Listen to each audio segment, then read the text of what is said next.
एक बात अभी जो कही कि जब चुनाव होते हैं तो जनता एक साथ चुनाव देगी और जनता बहुत समझदार है।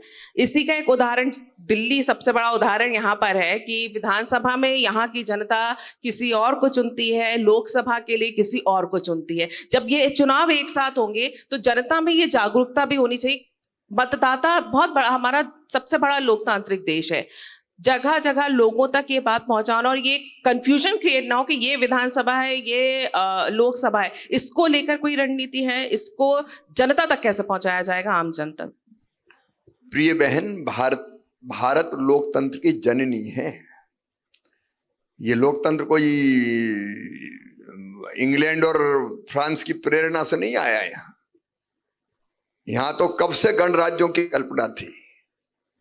कई गणराज्य हमारे यहाँ है, लिच्छवी से लेके अलग अलग कई गणराज्य रहे हैं। और भारत की जनता इतनी परिपक्व रही है कि तब से लोकतंत्र में चुनने का काम करती रही है। पंच परमेश्वर कोई आज की बात थोड़ी है। हमारे यहाँ गांव में भी पंच परमेश्वर फैसला करते थे और उनको भी जनता चुनती थी।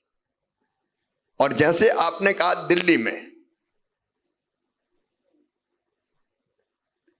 उनको लोकसभा में जिसको वोट देना है देते हैं।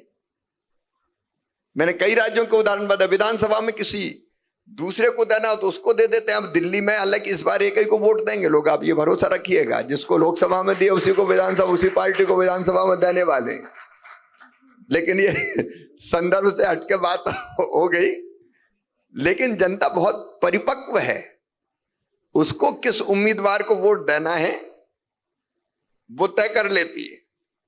क्योंकि हमारे यहाँ का लोकतंत्र दुनिया में सबसे परिपक्व लोकतंत्र है। भारत की महान जनता को मैं बारंबार प्रणाम करता हूं। इतनी सफलता के साथ लोकतंत्र हमारे देश में जनता के आशीर्वाद के कारण चल रहा है, जिसका उदाहरण पूरी दुनिया में दिया जाता है।